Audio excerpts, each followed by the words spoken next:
Awesome. Thank you. We've got a lot of folks here, and we're trying to get them all recording access.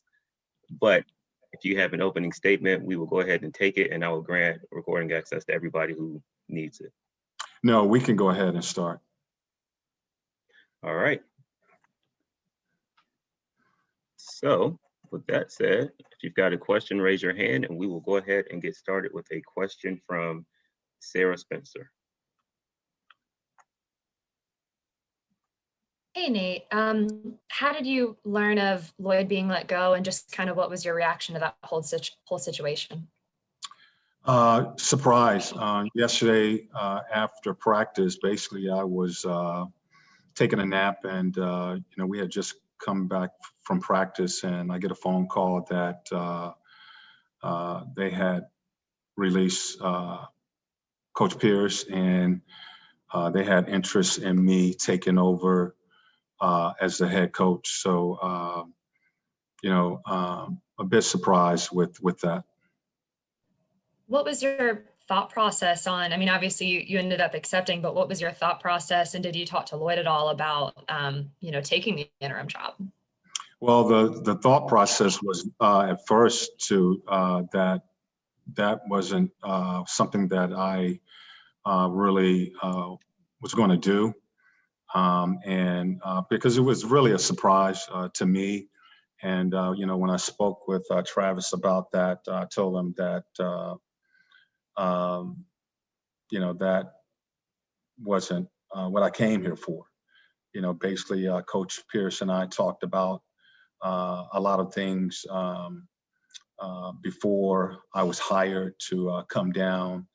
And, he had his assistants in place in the sense of Melvin and Chris Gent, those guys. So that was something that we really ended the conversation with.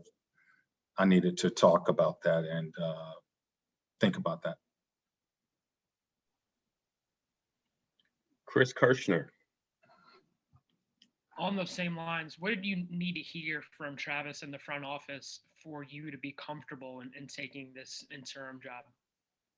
Well, it wasn't so much, just from Travis. It was, I talked with Coach Pierce, and we had a conversation about, the team and the move and the replacement. And he just felt that,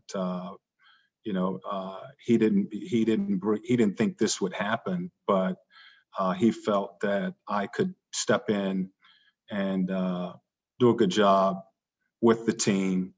And he basically, felt that I should take this opportunity with leading the team.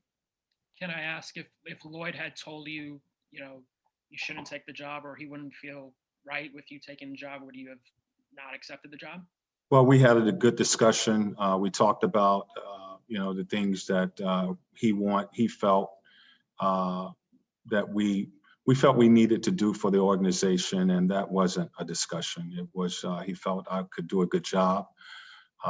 We had a good group here, and we needed to just move forward.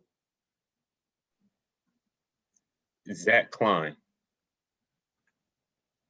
Nate, Travis said yesterday that the team needed a new voice moving forward to get them to that next spot. How is your voice, your approach, your technique different than Lloyd's? Well, for me, I just have to be me and be myself.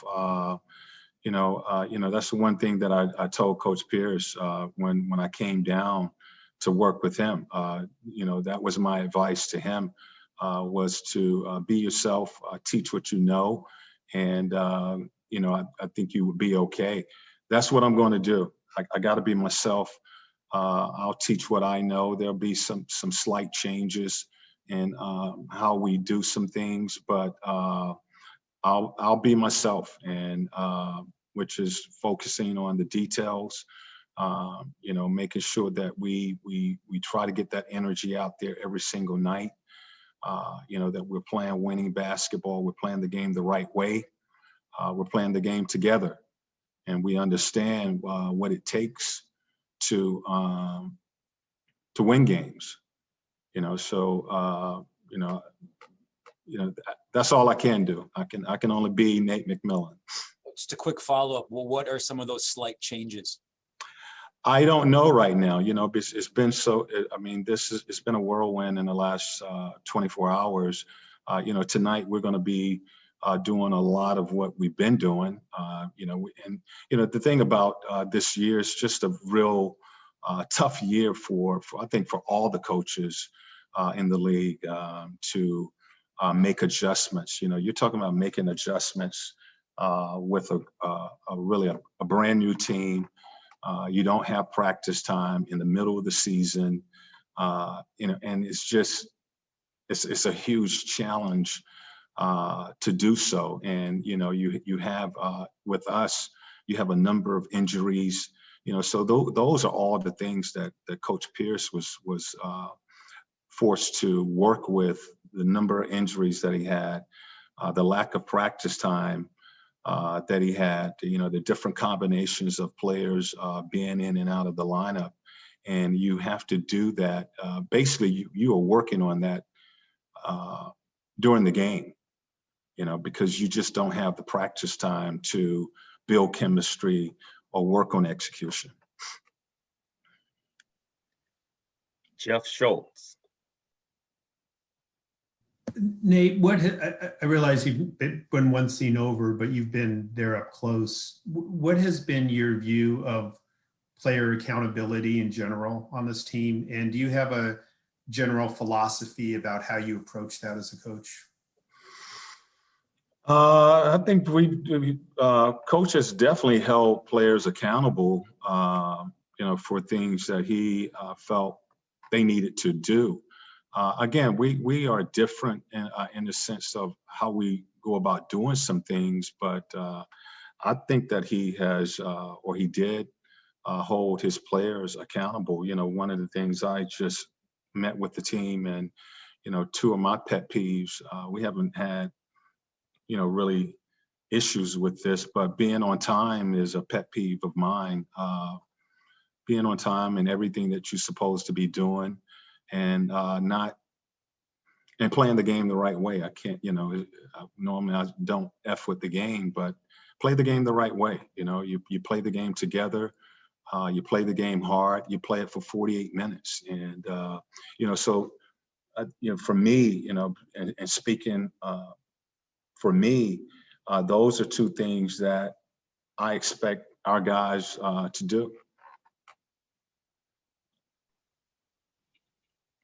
Charles Odom. Can I ask you to follow up and just share what you can about that team meeting and how the players are reacting to this change? Well, it was a team meeting to discuss what happened yesterday with Coach Pierce, and then to talk about the plan to move forward. We had to be quick with this because we do have a game tonight, and then to focus on Miami. So it was really quick far as talking about the direction we wanted to go in, talking about Coach Pierce, and then turning our attention to Miami and getting ourselves ready for Miami tonight. Brandon Leak. Coach, I was interested to see your opinions on the benefit of coaching 3 games this year and winning 2 of those 3 games. Well, my approach tonight will be the same as those 3 games, which is, okay, this is the situation I have, trying to adapt and make adjustments with the players that we have in uniform tonight, and trying to prepare them for Miami tonight. I've been in that seat before, so it wasn't too different in the sense that you're running somewhat of a different system, but it'll be the same tonight. I really won't have an opportunity to make really major or adjustments until probably after the break when we come back. So we'll be doing, the things that we've been conditioning ourselves to do all season long. And, we just got to execute and, play that way for 48 minutes. And what do you envision? I know there are a lot of things that have just happened recently, so you have to get through tonight and get to the All-Star break. But down the road, the other half of the season, how much of the playbook and how much of the philosophy that the guys have already learned remains, and how much is it changed, being that there are some things that have to be done differently? I can't say how much we will use, how much it will change. Of course, we will do some things different, but I can't say that right now because I really adapt to my players, and I know people have talked about my style of play, or it's not my style of play; it's the player's style of play. And, we will try to, and what I always try to do is put our players in position where they can do well, they can be productive, doing the things that they're capable of doing out on the floor. So the players will decide and create that style of play that is on the floor. And, what I try to do and what I will have the staff try to do is, do things to put them in position to do well on the floor. Thank you. Mm-hmm. Denitra Batiste. Hey, Coach, obviously with this move being so sudden, I'm wondering, just kind of going back with your conversation with the players today, did you walk away with them having, or with you feeling like they have a sense of urgency that, hey, this move was made a couple games before the All-Star break, and what the sense of urgency is, not just for you, but for them to really make a push to put yourselves in position to get into the postseason? Well, it's absolutely a sense of urgency. And, basically what I told our guys, and I really believe this, if you're looking to point the finger at someone or something, you need to point that finger at yourself. And, and that's all of us. Coach Pierce takes the hit for this, but we all play a part in him not being here today. And we got to do better. We got to do better. We're capable of doing better. We have to do better than we've been doing. If you're looking for someone or something to point a finger at, point that finger at yourself, all of us. And because we have to do better and win some games. And we have that opportunity. Coach Pierce doesn't get that opportunity. And, he takes the hit for it. But that's on all of us to improve, do things better, win ball games. And just kind of looking forward a little bit to tonight's game, Travis Schlenk talked about the fact that you'll get Bogdanovic back with minutes restrictions, but what can he maybe mean, especially in those critical moments on defense, just to kind of help you guys get over the hump and get a win tonight? Well, he hasn't played in a couple months now. And, so it'll be great to get another healthy body back tonight, but he'll be really trying to get a feel for, the game again.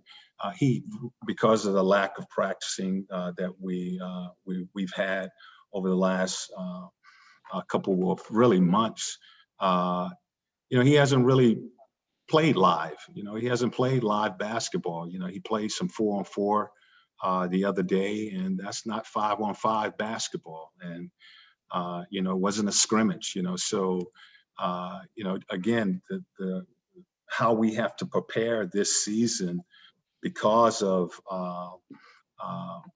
the rule change and the lack of practicing and the testing and all of that that is involved.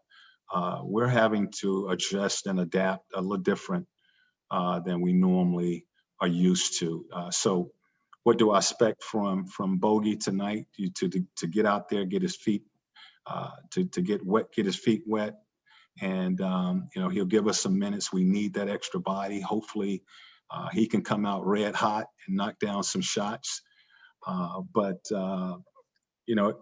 if we get him back, it's going to be limited minutes. And that is also a challenge to fit a guy into rotation. And I'm sure they're going to have a restriction if he's allowed to play. Thanks, Coach. Emmanuel Glaze. Hey, Coach, tell us in your assessment, how close is the team to making it to that playoff push that you want them to? They're 3 games out of 5th and 6th place. What do you feel now as moving 1 seat over, assessing where this team is at, what it would take to get into the playoff run, and what you feel like you could have to do with this team to get them there? Well, we got to play winning basketball. We got to, as you mentioned, we're 2.5 games out of that 8th spot. And, those teams that are, I think, between 4 and 8, they are a game, so there's a lot of teams playing 500 basketball or, slightly better or, slightly less than that. And we're still in the race, and it's a lot of season. We got a second half left here, but we have to do those things to win ball games. We've been in a lot of ball games here where we've lost the game in the 4th quarter or late in the 4th, and we have to do the things to win those games. Those are some of the things we just showed them on tape. You got to get rebounds, especially the last 5 minutes of the game, which happened in the Miami game. When you get open opportunities, you got to knock those shots down. You got to turn up your defense. You got to, one of the things that I try to teach our team is the 3 C's: being calm, being clear, being connected, going down the stretch, especially in the 4th quarter. I thought we lost our poise. We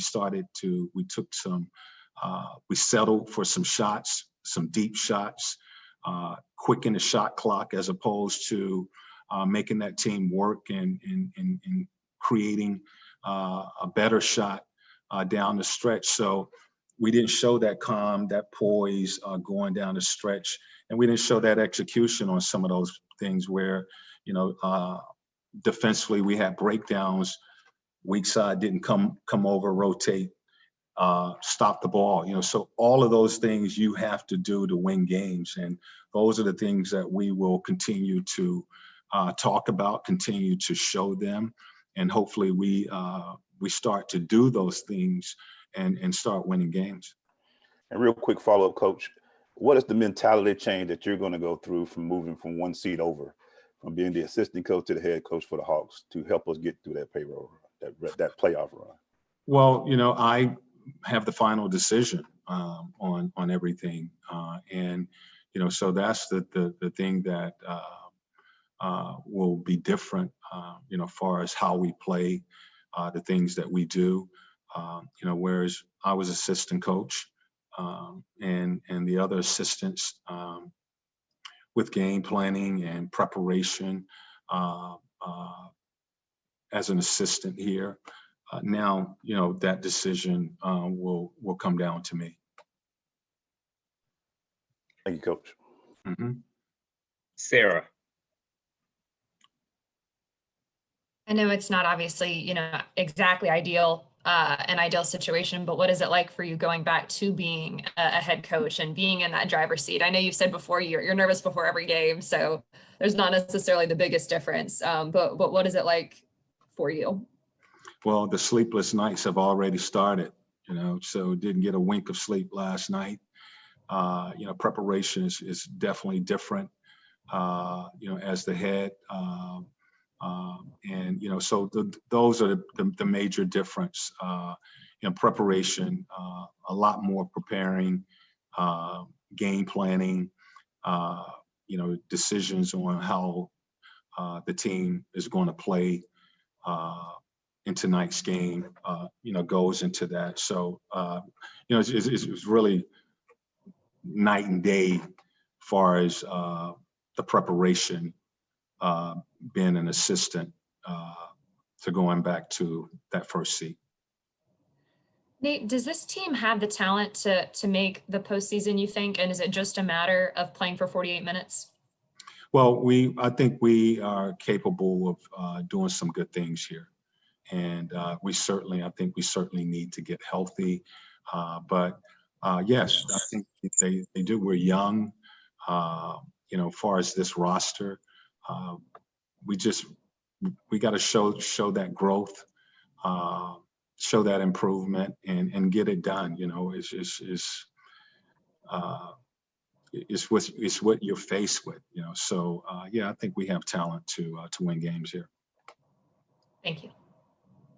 Chris Kirschner.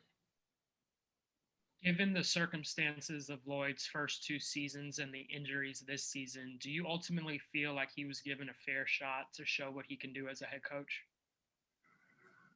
That's not, my decision on that. As coaches, these are things we have to deal with. As I talked to Coach last night, and we've had conversations over the last few months, sometimes you get caught in a storm as coaches. And, this it seemed to be like a perfect storm in the sense that we're playing a season that's been shortened because of this virus that's out here. We're playing without fans. We've had a number of injuries. DeAndre was playing great basketball for us at the beginning of the season, and he goes down with a freak injury. Bogey has a injury. Gallo twists his ankle. All of these things you just don't prepare for. And in the sense that you have all these injuries, you don't have the practice time. Coach Pierce has just brought a blessing. Him and his wife has just brought a blessing into this game. This world, and he had to miss a couple games for that. That's just tough. It's a tough time for him and all of us. We have to deal with it. It's just situations as coaches. Sometimes you get caught in situations like that, and you have to deal with it. I just came out of coaching in the bubble, a real bubble, and I was let go. So it's part of the business that we sign up to do. Zach Klein. Coach, are you looking this as the ultimate job interview for this team? And would you eventually like to see the interim tag removed and be the head coach of Atlanta moving forward? Well, Zach, I'm gonna take this, and you guys are gonna hear me say this as much as you ask. I'm one game at a time. I'm focused on tonight's game, not tomorrow's game.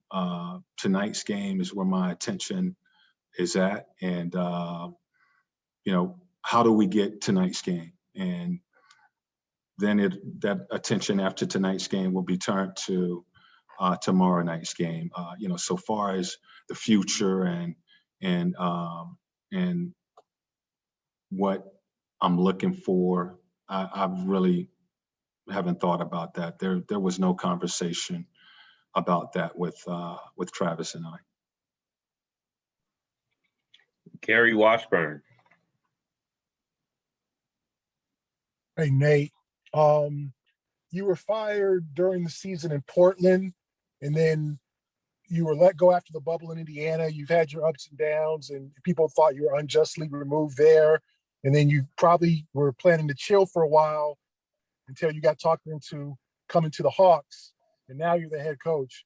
How do you deal with these emotions? How do you deal with just the ups and downs? You said it was kind of a business that you're in, but how do you deal with, probably thinking you're going to take the year off to now helping out Lloyd to now being the head coach after trying to get over what happened with the Pacers? Yeah, Lloyd and I, Coach Pierce and I talked about that last night. He actually apologized for for coming up and speaking with me. I mean, it's part of the business, where you are in a challenging position, but it's what we sign up for. It's just to coach and to challenge ourselves as well as our teams to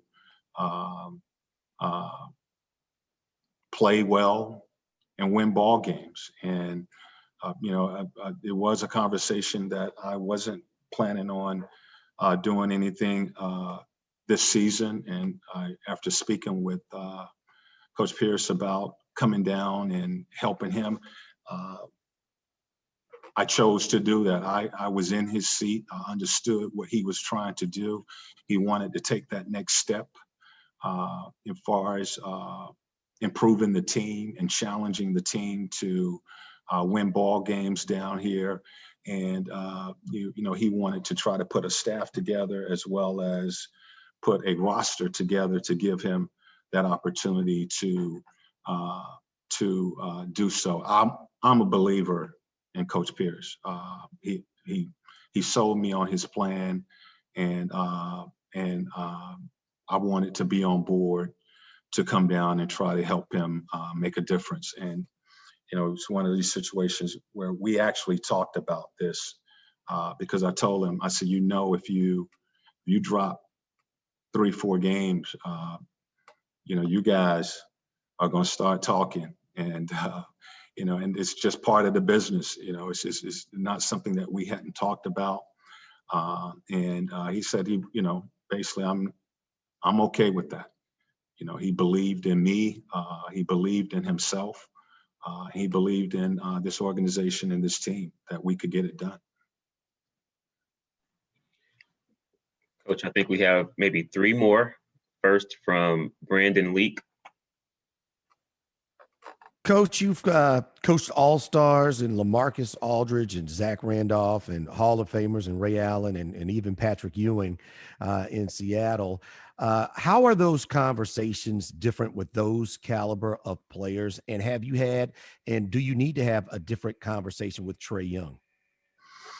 No, I think it'll be similar, trying to help him grow as a player and, talk to him and show him film and, really the same things Coach Pierce was doing with him, how he has to grow as a player each year because teams are going to be doing things different against him. And, you can't come back the same guy that you were last year or the year before that.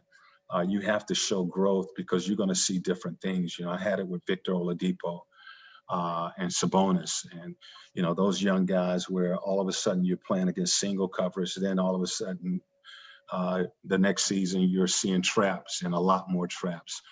With Trae, he's gone from seeing traps to I think at least 2 or 3 of the games this season he's seen box and one, which a lot of players go through the NBA, they don't see that, so having to learn to adjust and figure out how to continue to be productive in those situations are things that, Coach Pierce was working on with him. I will work on with him. And, the good players and those all-stars that continue to be all-stars, that they make those adjustments. They find ways to be better and not allow a team or a particular defensive strategy to take you out of the game. You still got to find a way. Michael Jordan and Kobe and all those guys, they know they were going to see double teams and triple teams and all of that, but they're still able to be productive and their teams win games. Thank you, Coach. 2 more. First from Raphael Haynes. Hey, Coach, Raphael from a 3-point conversion. Coach, you've been in this position before with Seattle. You became the interim coach there. Does that play a part and help you through this tough situation as far as just, hey, here you go, you got to take over the team? And also, I remember you told John Collins that after the Boston Celtics game, he had a bad game. You said, hey, throw it away, let it go. With you all being 3 games out of 4th place, what just happened, pandemic with Coach Pierce, do you still have that mentality to say, hey, let's not focus on what we did back then. Let's think about what we're going to do now and focus on making the postseason? Yeah, the focus is on, it's not about postseason. It's about tonight. You know, as I just mentioned, it's not, we can't look that far ahead. It's about tonight. And, you know, as far as stepping in, you know, I've never stepped in the middle of a season like this and replace a coach. You know, normally you have a training camp, or, you know, you have practice time to make some adjustments and work on some things, and that is important, you know. But in the middle of a season, no, I've never been in, you know, this situation before, and I know it's going to be a challenge to do it, but it's basically what we got to do, you know. So I'm not focusing on May and June. I'm focusing on tonight, and you know, we take this one game at a time. We talked about the adjustments that we need to make from our last loss to Miami, and get ourselves ready and better for tonight's game, and hopefully that gives us a chance to win. Christos. Hello, Coach. I would like to ask you, how could you describe the atmosphere in the locker room, mentally wise, today? And what is the biggest improvement that you would like to do as a coach in the team until the end of the season? Okay, I missed the first part. Could you repeat that, please? Yeah. How could you describe the atmosphere in the locker room, mentally wise, about your players? Well, I mean, a lot of these guys had close relationships with Coach, and I know it's tough. You know, I know it's tough on them because it's tough on me. It's tough on this coaching staff. You know, everybody who has been in this family, you know, for this season, and you know, some of these guys have been with Coach for the last couple of seasons. That's tough to see. You know, a family member let go in a situation like this. Is similar to players getting traded. It's really another man down, but he's gone, and we talked about that. The atmosphere, guys were a little quiet. They were quiet, which you expected them to be. I think Coach had conversations with most, if not all of them, last night, and you know, you know, as a staff, we were together last night with Coach Pierce, and you know, so, you know, tough situation, you know, and we'll see what happens tonight, you know, as far as us coming back and playing well enough to win a game. You know, we went over what we need to do. You know, that's a tough team, a very tough team. You know, a team that was in the finals last year. They'll be getting, we assume, Butler back tonight. So it's going to be another tough challenge for us. But Phil, if we do what we are capable of doing, that we will give ourselves a chance to win. Thank you. All right, Coach, I have one more for you. I'm sorry. The last question will go to Simone Sandri. Yes, going forward, will there be a reassessment of the hierarchy from lineups to maybe rotation? You obviously were in the very peculiar situation in NBA of having your 2 highest paid players starting from the bench when healthy, obviously. So would there be like a reassessment of those hierarchy?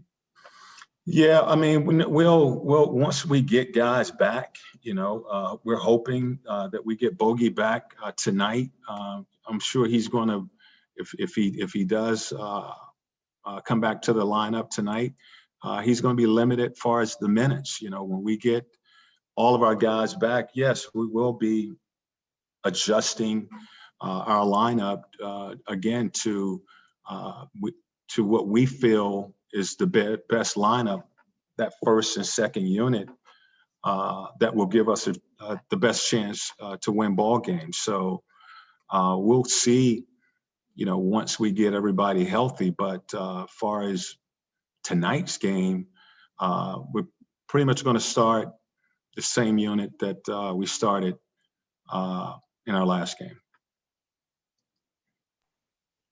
Coach McMillan, that was our final question for you. So thank you for your time. All right. Thank you, guys. Thank you, everybody.